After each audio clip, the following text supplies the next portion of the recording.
Assalamualaikum warahmatullahi wabarakatuh. Halo semuanya, kami dari kelompok 13 akan membahas mengenai telehome care untuk lansia. Topik ini sangat penting karena semakin banyak lansia yang membutuhkan pemantauan kesehatan berkelanjutan, namun memiliki keterbatasan mobilitas untuk datang ke fasilitas kesehatan. Nah, telehome care menjadi salah satu solusi modern untuk membantu perawatan jarak jauh tetap efektif dan aman. Nah, jadi saya akan menjelaskan tentang gambaran umum telehealth. Jadi telehealth adalah bentuk layanan kesehatan jarak jauh yang makin berkembang pesat dalam 10 tahun terakhir.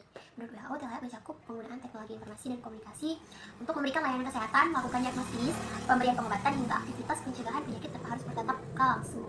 Jadi yang paling pertama itu telehealth adalah layanan kesehatan jarak jauh. Jadi artinya pelayanan yang biasanya dilakukan secara tatap muka, seperti konsultasi dokter, pemantauan tanda vital, edukasi, kesehatan, bisa dilakukan melalui sarana digital seperti video call, aplikasi mobile, atau perangkat monitoring. Jadi WHO menekankan bahwa telehealth dapat meningkatkan akses terutama bagi daerah terpencil dan kelompok rentan seperti lansia.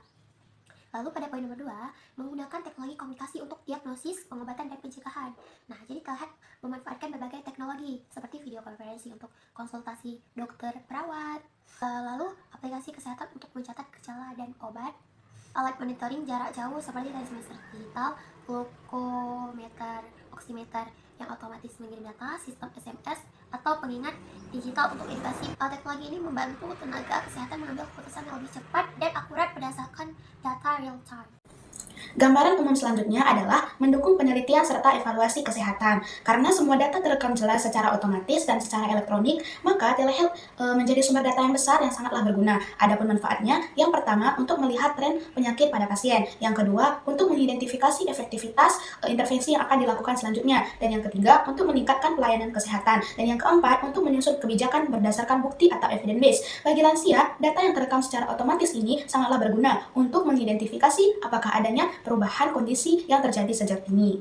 Nah, gambaran umum di poin keempat ada lebih fleksibel pada lansia untuk pemantauan tanpa batas jarak. Artinya, lansia bisa dipantau kesehatannya dari rumah tanpa harus datang ke fasilitas kesehatan, sehingga lebih mudah bagi mereka yang sulit berjalan atau tinggal jauh. Tenaga kesehatan sendiri tetap bisa memantau kondisi secara real time meski berada di lokasi yang berbeda dengan pasiennya. Nah, selanjutnya kita akan membahas tentang manfaat telehome care bagi lansia. Yang pertama ada pemantauan kondisi klinis secara real time. Dengan penggunaan teknologi ini, petugas kesehatan dapat memantau secara langsung dan berkala kondisi dari lansia, tanpa lansia itu harus datang ke layanan kesehatan secara langsung. Dengan adanya teknologi ini, pemantauan dini dapat segera dilakukan. Yang kedua yaitu intervensi cepat saat kondisi berubah. Misalnya kondisi dari lansia ini tiba-tiba berubah. Contohnya tekanan darah meningkat. Tenaga kesehatan dapat memberikan tindakan segera melalui konsultasi. Ini mencegah kondisi lebih parah dan komplikasi pada kesehatan lansia tersebut. Yang ketiga, yaitu adalah meningkatkan kepatuhan minum obat. Sistem itu mengirim pengingat secara otomatis, bisa melalui notifikasi ataupun alarm pada saat waktu minum obat. Perawat itu memastikan dengan cara verifikasi via video call untuk memastikan bahwa pasien telah minum obat. Dosis dilakukan pencatatan secara digital, yang mana apabila ada yang terlewat, bisa dilakukan intervensi secepat mungkin. Hasilnya dapat meningkatkan kepatuhan minum obat kepada pasien. Kemudian, kalau untuk poin yang keempat, yaitu adalah lansia merasa aman dan juga percaya diri. Telehome itu memberikan akses 24/7, bisa melalui telepon darurat ataupun via video call, yang mana bisa dilakukan juga pengecekan tanda-tanda vital secara otomatis dari jarak jauh. Jadi, lansia mengetahui bahwa ada perawat yang selalu membantu dan data kesehatannya terpantau. Akhirnya, lansia itu merasa aman dan juga lebih percaya diri. Baik, untuk selanjutnya saya akan menjelaskan tantangan dan kerugian sistem telehome care pada lansia. Nah, yang pertama itu kurangnya interaksi tatap muka.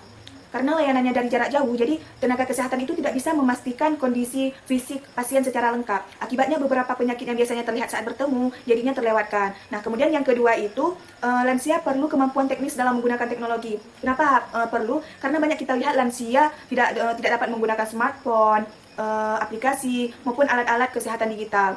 Nah, untuk itu kita perlu mengajarkan ataupun membantu lansia agar dapat menggunakan telehealth dengan benar.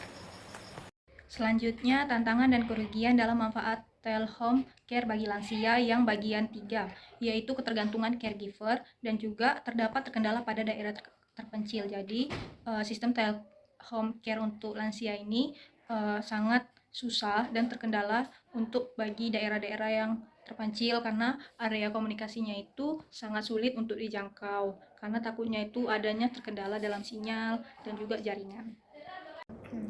Tantangan dan kerugian telehome care bagi lansia Yang kelima yaitu potensi keberlanjutan kurang stabil. Selanjutnya, peran tenaga kesehatan. Yang pertama yaitu ada asesmen klinis jarak jauh seperti penggunaan inter-REI. Jadi, tenaga kesehatan ini berperan untuk menilai kondisi pasien. Tidak harus secara langsung, tetapi juga bisa melalui telehealth dengan menggunakan seperti video call, formulir digital, dan juga asesmen seperti inter-REI. Jadi, dengan cara ini kondisi fisik pasien tetap dapat dipantau, terutama pada pasien yang lansia atau pasien yang tidak dapat datang ke fasilitas kesehatan secara langsung. Kemudian yang kedua yaitu menjaga komunikasi terapeutik. Jadi, walaupun dilakukan secara online, tenaga kesehatan itu harus tetap membangun hubungan rasa saling percaya dengan pasien, terutama mendengarkan aktif, kemudian memberikan empati, dan juga menyampaikan informasi dengan bahasa yang mudah dipahami. Yang ketiga yaitu koordinasi rujukan dan tindak lanjut. Nah, perawat harus memastikan bahwa jika ada pasien yang mendapatkan saran ataupun tindak lanjut dari dokter, perawat harus memastikan bahwa pasien tersebut menjalani tindak lanjut tersebut dengan terkoordinasi. Selanjutnya ada edukasi penggunaan alat dan manajemen obat. Nah, perawat di sini harus memastikan bahwa pasien dan juga keluarga harus mampu memahami bagaimana cara penggunaan alat tersebut seperti sphygmomanometer, termometer, dan alat-alat sederhana lainnya. Dan perawat juga harus memastikan bahwa keluarga dan juga pasien memahami manajemen obat, kapan obat diminum, dan berapa dosisnya. Dan yang kelima yaitu melatih mahasiswa perawat untuk telehealth, yaitu melatih mahasiswa perawat untuk menggunakan teknologi telehealth ini dalam memberikan pelayanan kesehatan. Contohnya seperti melakukan konsultasi virtual seperti video call, menggunakan aplikasi kesehatan untuk memantau kondisi si pasien, kemudian memberikan edukasi kesehatan online kepada pasien, dan mengembangkan keterampilan komunikasi yang efektif dan lingkungan digital, sehingga mahasiswa perawat dapat memberikan pelayanan kesehatan yang lebih efektif dan efektif. Nah, berikutnya saya akan membahas diagram atau grafik. Yang kami tampilkan di sini terdapat puskesmas di Ampu dan puskesmas pengampu. Nah, puskesmas pengampu biasanya memiliki fasilitas yang lengkap, memiliki tenaga kesehatan lebih banyak atau lebih komponen, menjadi pusat koordinasi program, misalnya telehealth, telemedicine, atau program nasional lainnya. Yang kedua itu puskesmas di Ampu, biasanya terdapat di daerah-daerah terpencil atau tertinggal atau bahkan memiliki keterbatasan fasilitas. Yang kedua, memiliki kebutuhan pendampingan dalam pelaksanaan pelayanan, misalnya dalam telehealth. Selanjutnya akan dibahas oleh rekan saya, Muta Tahirina. Terima kasih. Nah, selanjutnya kita akan membahas grafik yang kami tampilkan. Grafik ini bersumberkan dari jurnal Arianti S pada kajian teknoekonomi pada telehealth di Indonesia. Nah, kita lihat pertama sekali pada tahun 2016 itu terdapat 80 puskesmas yang diampu. Artinya 80 puskesmas ini dibina dalam pelaksanaan program telehealth ini. Kemudian kita beralih ke pada tahun 2020. Nah, jumlahnya itu semakin meningkat menjadi 680 puskesmas diampu. Angka ini jelas menunjukkan adanya perkembangan yang semakin meluas dalam penggunaan telehealth ini. Nah, puskesmas pengampu nantinya itu akan bertugas memastikan puskesmas di Ampu ini siap menjalankan program telehealth.